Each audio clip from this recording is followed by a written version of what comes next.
أشهد أن لا إله إلا الله وأشهد أن محمدا عبده ورسوله. أعوذ بالله من الشيطان الرجيم. بسم الله الرحمن الرحيم. يا أيها الذين آمنوا اتقوا الله حق تقاته ولا تموتن إلا وأنتم مسلمون. يا أيها الناس اتقوا ربكم الذي خلقكم من نفس واحدة وخلق منها زوجها وبث منهما رجالا كثيرا ونساء واتقوا الله الذي تساءلون به والأرحام إن الله كان عليكم رقيبا. يا أيها الذين آمنوا اتقوا الله وقولوا قولا سديدا يصلح لكم أعمالكم ويغفر لكم ذنوبكم ومن يطع الله ورسوله فقد فاز فوزا عظيما. أما بعد فإن أصدق الحديث كتاب الله وخير الهدي هدي محمد صلى الله عليه وسلم وشر الأمور محدثاتها وكل محدثة بدعة وكل بدعة ضلالة وكل ضلالة في النار. قال الله تبارك وتعالى في كلامه المجيد: أعوذ بالله من الشيطان الرجيم. بسم الله الرحمن الرحيم. إن الله لا يغير ما بقوم حتى يغيروا ما بأنفسهم. وقال تعالى في مقام آخر: بسم الله الرحمن الرحيم. يا أيها الذين آمنوا قوا أنفسكم وأهليكم نارا رب اشرح لي صدري ويسر لي أمري واحلل عقدة من لساني يفقهوا قولي رب زدني علما. اللهم رب زدني علما. معزز طلباء کرام، بزرگان دین، نوجوان ساتھیوں، پردہ نشین اسلامی ماں اور بہنوں، سردی کا موسم ہے اور آپ لوگ کھلے آسمان کے نیچے کافی دیر سے بیٹھے ہوئے ہیں. اللہ رب العالمین کا شکر احسان ہے کہ آج کا یہ گولا جوڑا کا یہ دینی اصلاحی پروگرام ایک ایسے وقت میں رکھا گیا ہے کہ ہماری پورے جھارکھنڈ کے اندر ایک سیاسی گرما گرمی ماحول چل رہا ہے. الیکشن میں لوگ یہاں سے وہاں، وہاں سے اور کہاں سب بھاگ رہے ہیں، پریشان حال ہے. اور ایسے بھاگ دوڑ کے ماحول میں یہ پروگرام رکھا گیا ہے. آپ جتنے لوگ اس پروگرام کو سن رہے ہیں سب قابل مبارکبادی کے لائق ہیں. کیا آپ دنیا میں تمام تر مصروفیات اور کام کاج کو چھوڑ کر کے مغرب بعد سے اس پروگرام کو باقاعدہ سن رہے ہیں غور سے اور اس پروگرام کو دیکھ رہے ہیں؟ اس لیے آپ مبارکبادی کے لائق ہیں. ورنہ آج یہ پروگرام نہ ہوتا، آپ نے ٹائم نہ نکالا ہوتا تو نہ جانے آپ اس وقت کہاں ہوتے. آج لوگ یہ پروگرام ہے اصلاح معاشرہ کے نام سے. سوال یہ ہے، اصلاح کہتے ہیں کوئی چیز خراب ہو جائے اس کو صحیح کرنا، کوئی چیز بگڑ جائے اس کو درست اور ٹھیک کر دینا. سماج یا اس معاشرہ کس کو کہتے ہیں؟ میرے بھائیوں، معاشرہ جہاں کئی افراد رہتے ہیں، جہاں کئی گھر ہو، جہاں کئی لوگ بستے ہوں، اس کو سماج اور معاشرہ کہا جاتا ہے. اس کا مطلب یہ ہوا کہ یہ معاشرہ جو بنا ہے ہم سے اور آپ سے مل کر کے بنا ہے، کیونکہ اس معاشرے کے اندر، سماج کے اندر ہم آپ رہتے ہیں، اصلاح معاشرے کی ضرورت کیوں پڑتی ہے؟ اور اس نام سے بڑے بڑے پروگرام ہوتے ہیں، جلسے ہوتے ہیں، کانفرنس بھی ہوتی ہیں۔ میرے بھائیوں، سب سے اصلاح معاشرہ کے تعلق سے سب سے اہم جو پروگرام ہمیں جو لگتا ہے اور میرے علم کے مطابق ہے، یہ جو ہفتہ میں ایک دن جمعہ کا جو ٹائم ملتا ہے، آدھا گھنٹہ 35 منٹ کا جو ٹائم ملتا ہے، یہ ہمارے لیے کافی اور شافی ہونا چاہیے، لیکن اس کے باوجود الگ سے ایک اصلاحی پروگرام کرنے کی ضرورت پڑ رہی ہے۔ کیوں؟ اس لیے کہ سماج کے اندر بہت ہی زیادہ بگاڑ ہے، سماج کے اندر بہت ہی زیادہ خرابی ہے۔ میرے بھائیوں، کم وقت میں کن کن برائیوں اور کن کن خرابیوں کو میں آپ کے سامنے رکھوں۔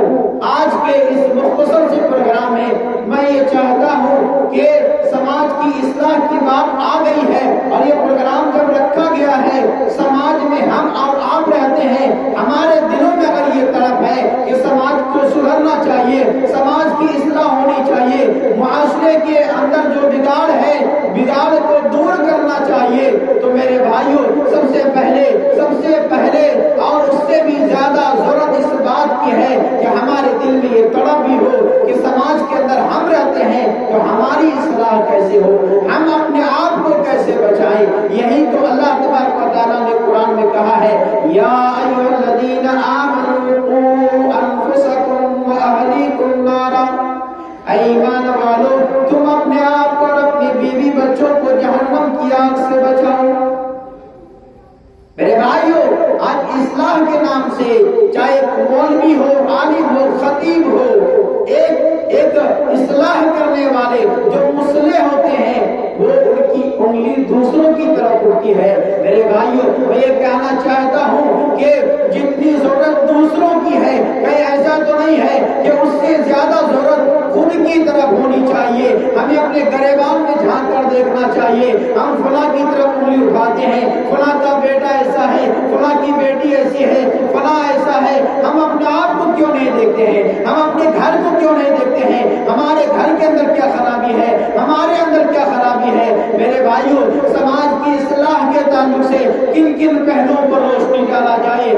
آج ہمارا سماج چاروں طرف سے، اب مجھے تو ایسا لگتا ہے نبی اکرم صلی اللہ علیہ وسلم کی بعثت سے پہلے جو دور تھا، جو تاریکی تھی، جو فساد تھے، جو بگاڑ تھے، کہ ایسا نہ ہو کہ ہم اور آپ پھر اسی دور میں زندگی گزارنے لگے ہیں۔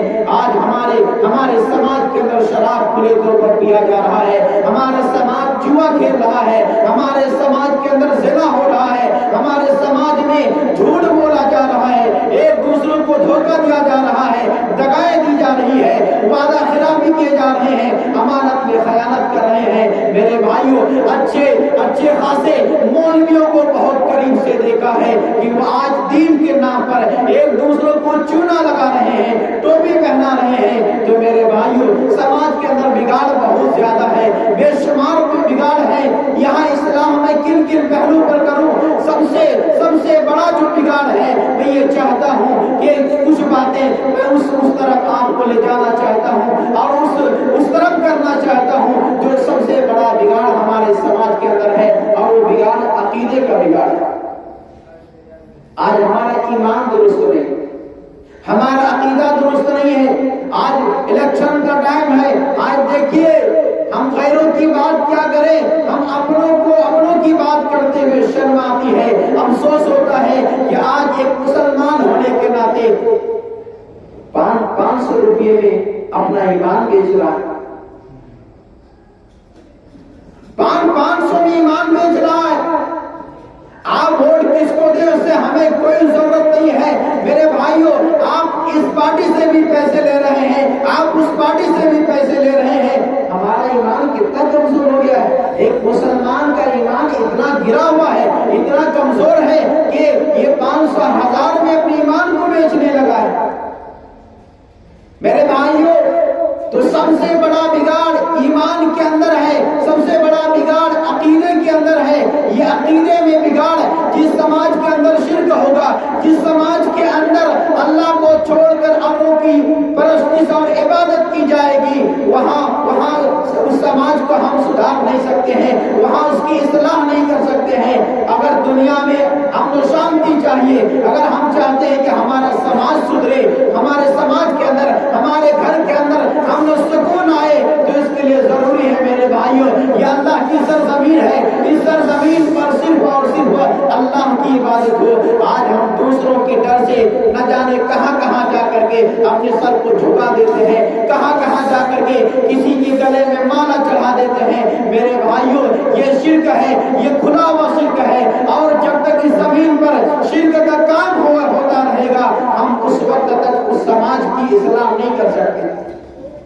اللہ رب العالمین نے فرمایا الذین آمنوا ولم یلبسوا ایمانہم بظلم، جنہوں نے ایمان لے کر آیا اور ان کے ایمان میں شرک کو ملایا نہیں، ظلم کو ملایا نہیں، اولئک لہم الامن، یہی لوگ امن والے ہیں، یہی لوگ امن و شانتی والے ہیں، وہم مہتدون، اور یہی لوگ صحیح راستے پر چلنے والے ہیں۔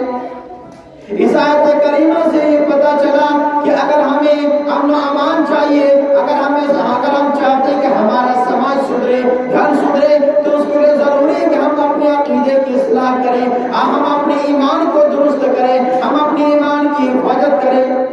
آج ہمارے درمیان کتنے ایسے بچے آپ کو مل جائیں گے، بڑے مل جائیں گے، جن کے گلے میں تعویذ ہے، جن کے ہاتھوں میں اور باہوں میں تعویذ اور دھاگا لٹکایا ہوا ہے۔ پوچھا جائے کیوں؟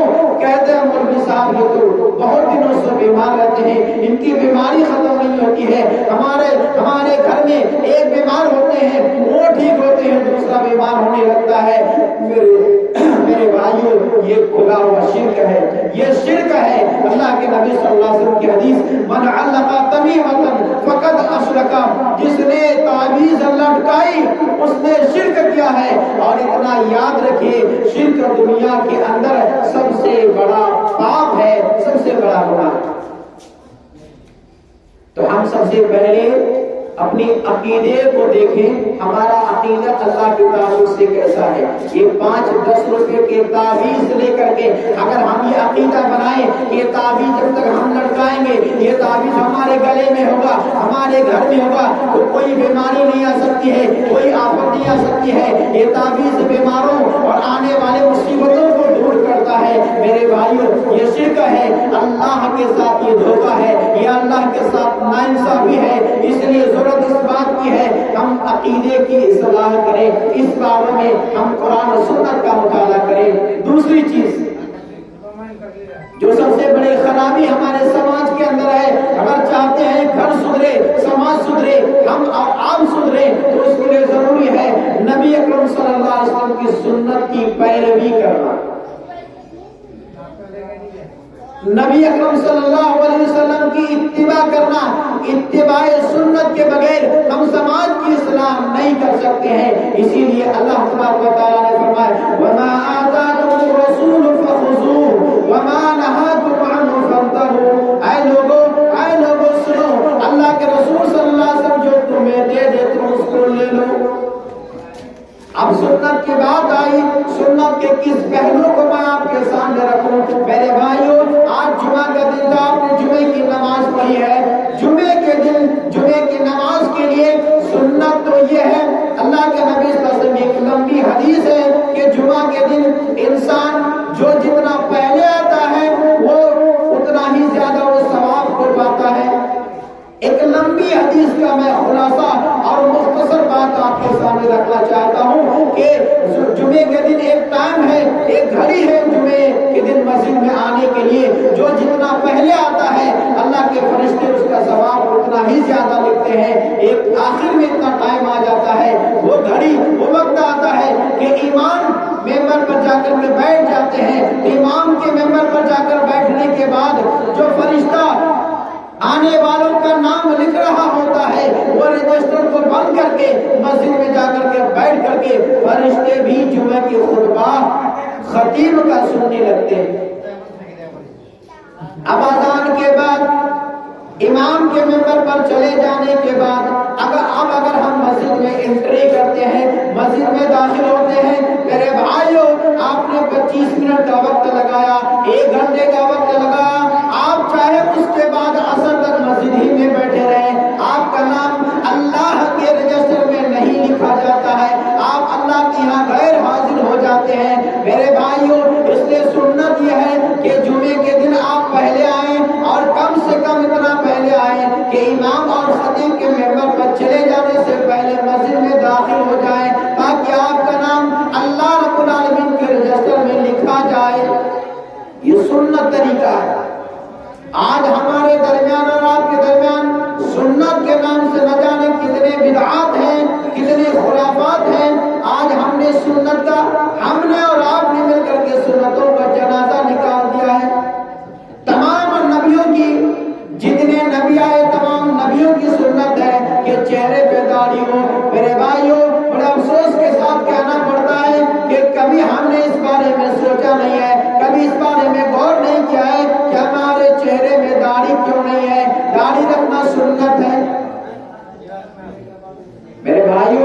یہ سنت کی اتباع کیے بغیر ہم سماج کی اصلاح نہیں کر سکتے ہیں۔ اس لیے گھر میں بگاڑ ہے تو گھر میں بگاڑ کو دور کرنے کے لیے ضرورت ہے نبی اکرم صلی اللہ علیہ وسلم کی سنت کو گھر کے اندر داخل کرے، سماج کے اندر داخل کرے۔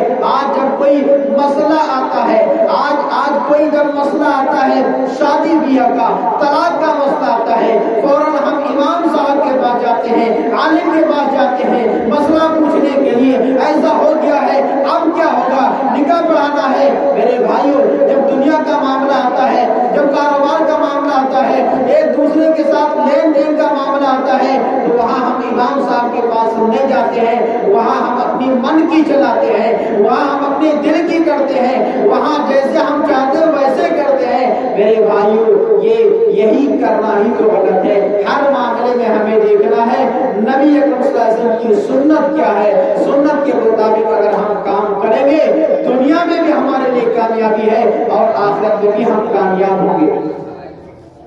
میرے بھائیوں، تیسری چیز، اگر ہم یہ چاہتے ہیں کہ ہمارا سماج سدھرے، ہمارے گھر کی اصلاح ہو، ہم سدھرے، تو اس کے لیے ضروری ہے نماز کی پابندی۔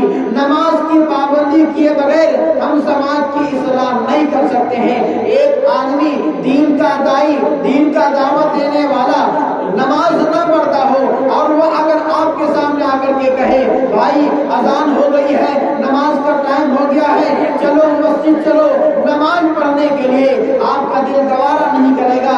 آپ ہو سکتا ہے منہ پہ یا پیٹھ پیچھے بڑبڑائیں گے، انہیں برا بھلا کہیں گے، خود تو نماز پڑھتا نہیں ہے، ہمیں نصیحت کرنے آیا ہے۔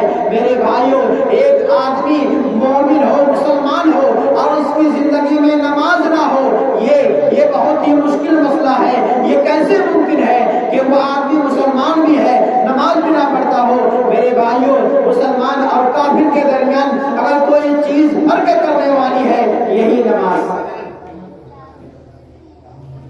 ہم مسلمانوں کو جس چیز سے زیادہ قریب ہونا چاہیے، جس چیز سے زیادہ جڑنا چاہیے اور جس میں زیادہ ہمیں ٹائم دینا چاہیے، آج ہم اس سے ہی اتنے ہی زیادہ دور ہیں۔ ہماری پوری زندگی کا مقصد اور لب لباب تو یہی ہے، ہم اللہ کے لیے پیدا کیے گئے ہیں، اللہ کی عبادت کے لیے پیدا کیے گئے ہیں، اور اللہ کی تمام عبادتوں میں اگر سب سے اہم اور افضل کوئی عبادت ہے وہ صلاۃ ہے، نماز ہے، اور یہی نماز ہے قیامت کی دن اللہ تبارک و تعالیٰ عبادتوں کا معاملہ آئے گا، عبادتوں کے تعلق سے سوال کیا جائے گا، تو سب سے پہلا سوال نماز کے تعلق سے ہوگا۔ میرے بھائیوں،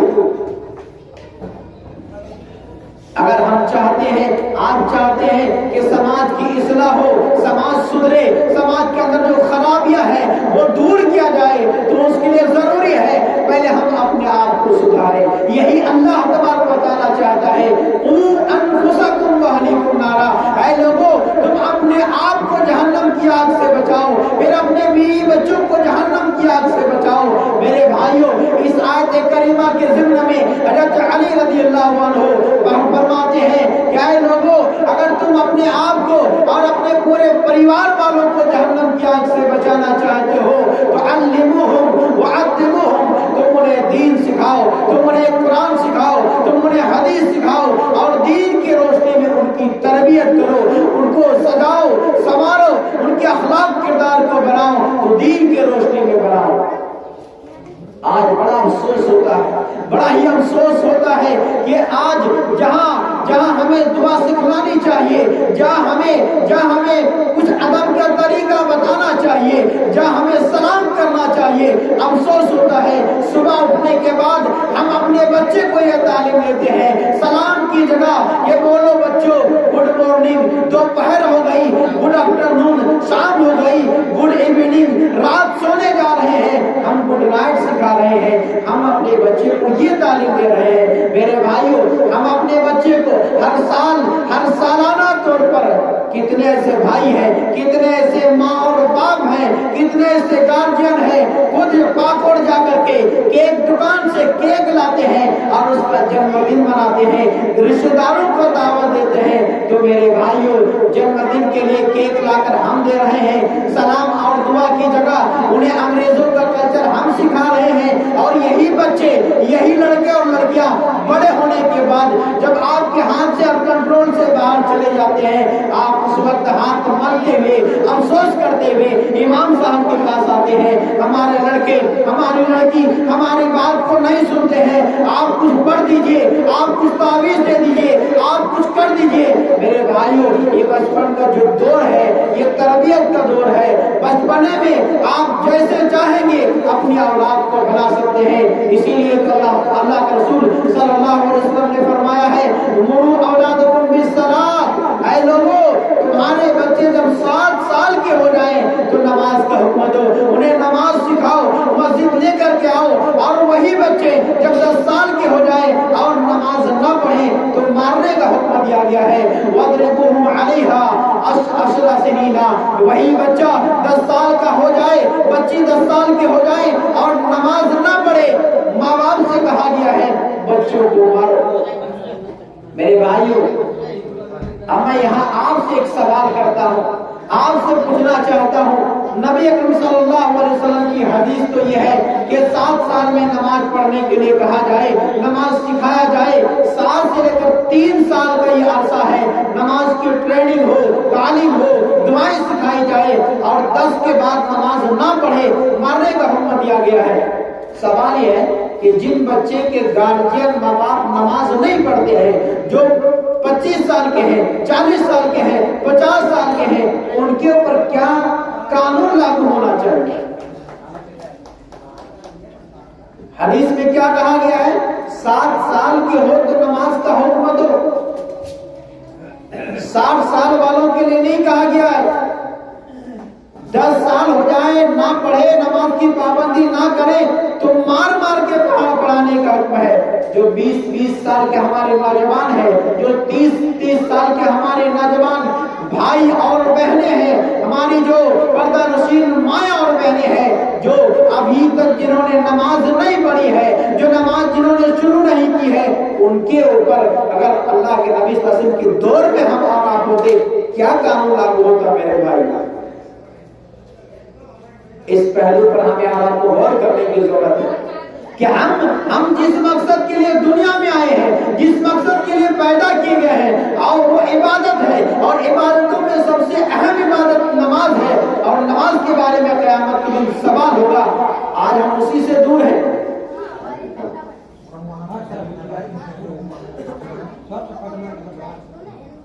میرے بھائیوں، کچھ باتیں میں کہہ کر اپنی بات کو ختم کرتا ہوں، بچے خاموش ہو جائیں۔